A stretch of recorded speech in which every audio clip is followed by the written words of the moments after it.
Hi friends, today recipe கோதுமை biscuit. வீடியோக்குள்ளே போகிறதுக்கு முன்னாடி எங்கள் சேனலை சப்ஸ்கிரைப் பண்ணுங்கள், சப்போர்ட் பண்ணுங்கள், மறக்காமல் பெல் பட்டனை கிளிக் பண்ணுங்கள். தேங்க்யூ.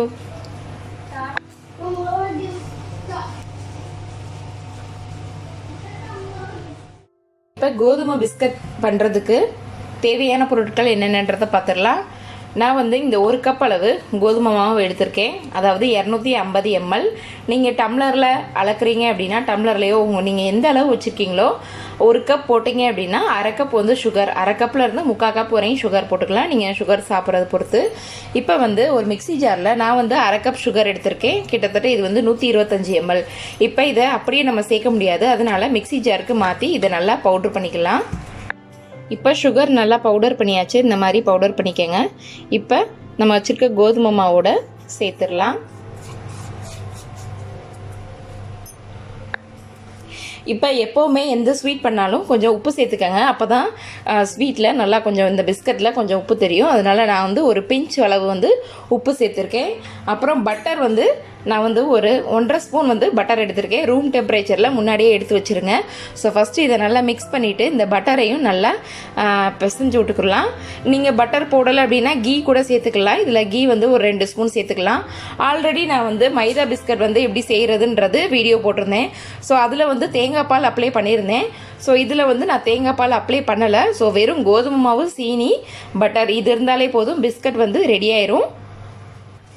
இப்போ இதை நல்லா பிசைஞ்சு விட்டுக்கலாம். இப்போ கொஞ்சம் தண்ணி எடுத்து நீங்கள் சப்பாத்தி மாவு பதத்துக்கு பிசைஞ்சுக்கோங்க. தண்ணி கொஞ்சம் கொஞ்சமாக ஊற்றுங்க, நிறைய தண்ணி ஊற்றிடாதீங்க. ஸோ தண்ணி ஆயிரும். இப்போ தண்ணி சேர்த்துக்கலாம்.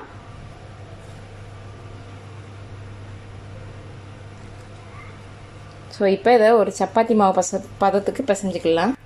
ஓகே ஃப்ரெண்ட்ஸ், நல்லா இந்த பதத்துக்கு பிசைஞ்சிக்கோங்க. நல்லா சாஃப்டாக இப்படி அமுக்குனா இந்த மாதிரி போகணும். ஸோ இந்த மாதிரி பிசைஞ்சிக்கோங்க. இப்போ ஒர்க்கிங் ஏரியாவுக்கு மாற்றிடலாம். இப்போ கொஞ்சம் மாவு தூவிக்கலாம், கொஞ்சம் கோதுமை மாவு தூவிக்கலாம்.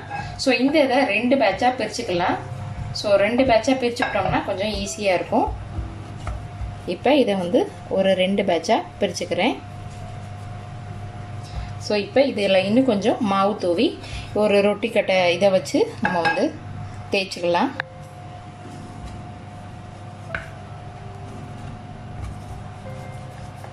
ஸோ ஒரே சேப்பாக பரத்திக்கங்க.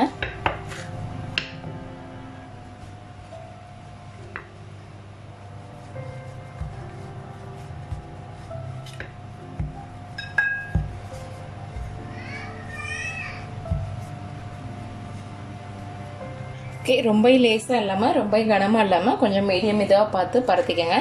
இப்போ ஏதாவது உங்கள்கிட்ட அச்சு இருந்துச்சு அப்படின்னா நீங்கள் அச்சு கூட இந்த மாதிரி வச்சு எடுத்துக்கலாம். ஸோ நான் அச்சு இல்லாமல் பண்ணுறதையும் காமிக்கிறேன். ஸோ இந்த பாருங்கள், இந்த மாதிரி அச்சு இருந்துச்சுன்னா கொஞ்சம் டிசைனாக நல்லாயிருக்கும். இந்த மாதிரி இருக்கும்.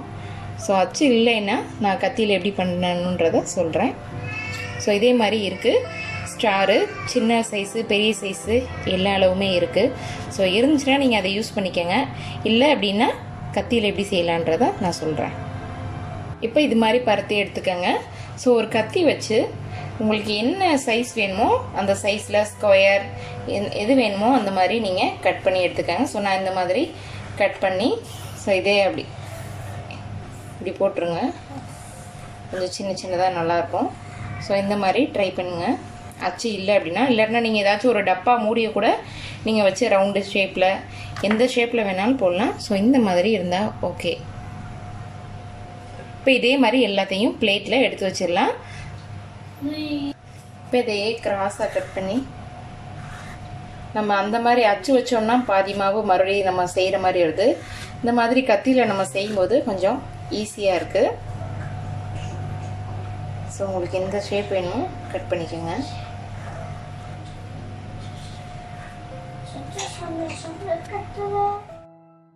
ஓகே ஃப்ரெண்ட்ஸ், இப்போ சட்டி சூடாயிடுச்சு.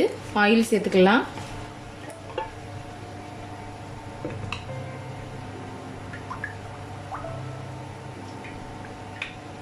இப்போ எண்ணெய் சூடாகட்டும்.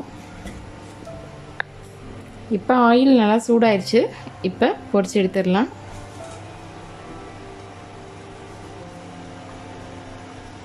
மீடியம் ஃப்ளேம்லேயே வச்சுருங்க, ரொம்ப ஹையில் வச்சிடாதீங்க, இல்லைன்னா கரிஞ்சிரும், அப்புறம் வேகாது.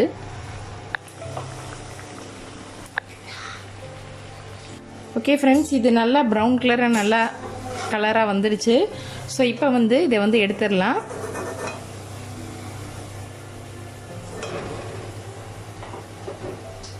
ஒரு பேப்பரை போட்டு வச்சுக்கோங்க, இல்லை டிஷ்யூ இருந்துச்சுன்னா டிஷ்யூ கூட யூஸ் பண்ணிக்கோங்க. இதே மாதிரி எல்லாத்தையும் போட்டு எடுத்துடலாம்.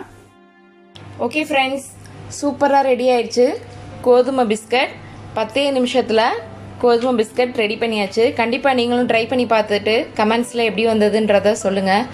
இந்த வீடியோ உங்களுக்கு பிடிச்சிருந்துச்சுன்னா லைக் பண்ணுங்கள், ஷேர் பண்ணுங்கள், கமெண்ட் பண்ணுங்கள், மறக்காமல் சப்ஸ்கிரைப் பண்ணுங்கள். தேங்க்யூ.